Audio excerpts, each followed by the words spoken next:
The movie begins with a young pregnant woman heading towards the sea, crying. She sits on the seashore, screaming in agony, while giving birth to her child, and with this, the scene cuts away. Now, the scene shifts to Sheriff Skip Porter, who comes to a restaurant to satisfy his hunger. Seeing him, the fishermen sitting nearby inform him that there are no fish in the sea due to some unknown reasons. Sheriff Skip is caught off guard on hearing this. He responds to the fishermen that it can't happen as they are in the middle of the season. The fisherman informs the sheriff that the sea nearby their town is teeming with fish, but only their sea has no life in it. Afterward, Sheriff Skip comes out, pondering over the fisherman's unsettling report, and takes a look at the sea. Moments later, a fisherman named Bill returns from the sea, wounded. Sheriff Skip asks him what happened to him. To this, he responds that when he was in the engine cabin, he heard his men screaming up on the deck, and when he came up, all of his men had vanished, but the sheriff doesn't believe his words. Meanwhile, Deputy Alice comes to Bill with a bottle of rum which she found on his boat. Therefore, Sheriff Skip takes him into custody for boating under the influence. Next, an elderly man is seen fishing. He retrieves his fishing pole, only to discover a severed human leg instead of a fish. This leaves the old man in great amazement, causing him to look around himself. Moments later, the sheriff reaches the crime spot.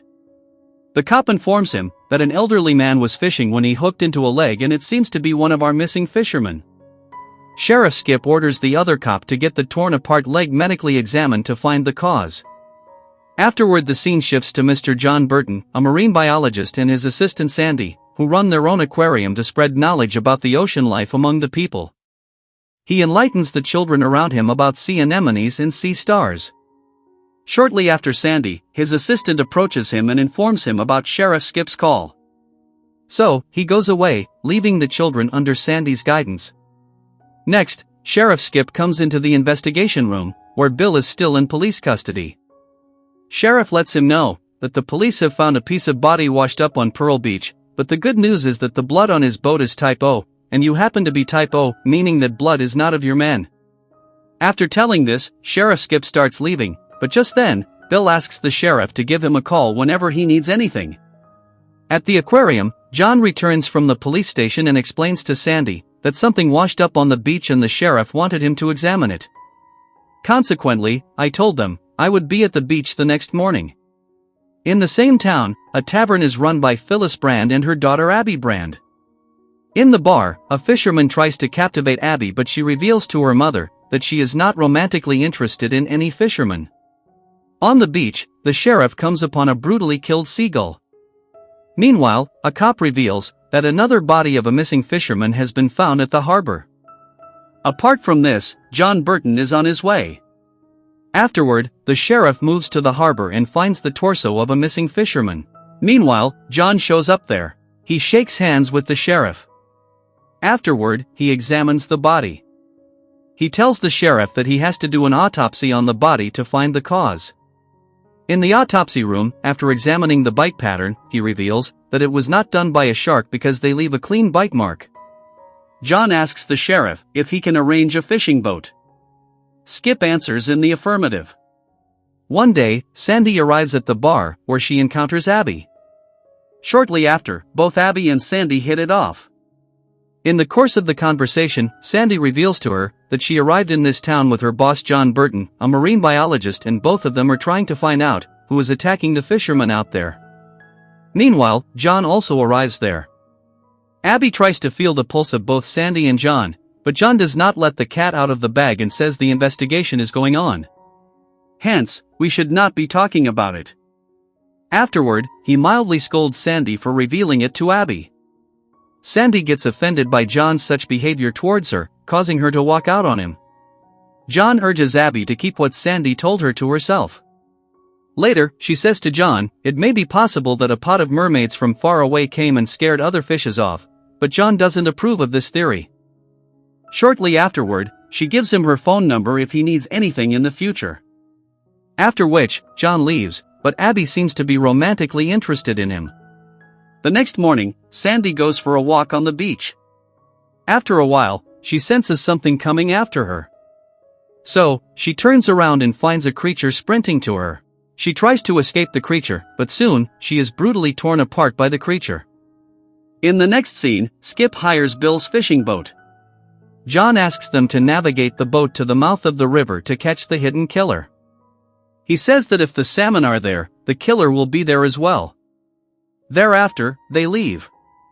John hooks a salmon to the fishing pole and later puts it into the river.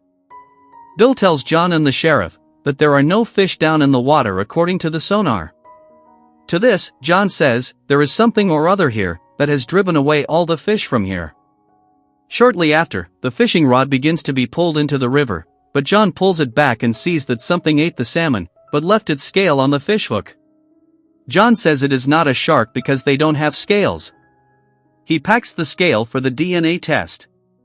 He contacts Sandy, but the call is not picked up, as John is unaware of the fact that Sandy has been killed by a mysterious figure. On the beach, Abby is seen returning from the waters without wearing any clothes. Soon after, she comes across John on the way. He asks her what happened to her hand. To which she responds, it's because of a sea urchin.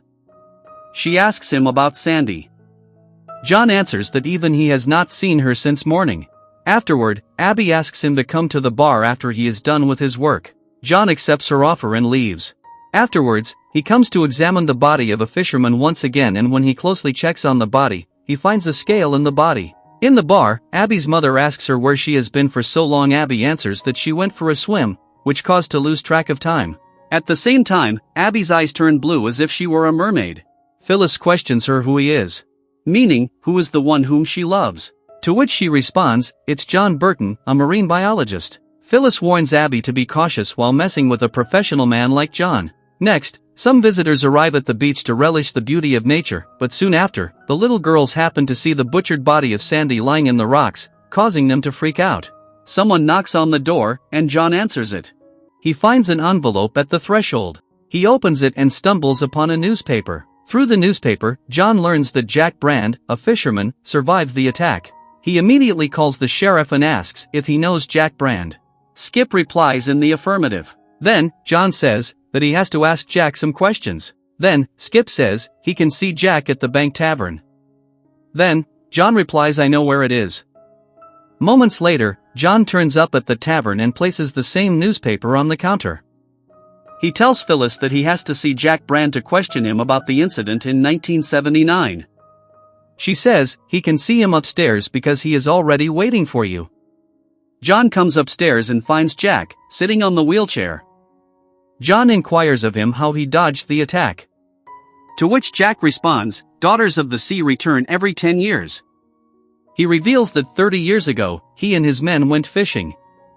Out of nowhere, comes something singing from the sea. Compass started acting erratically. Until I got back to the deck, all had gone. It seems someone pulled them out of the boat into the sea and they were no other than bad fish.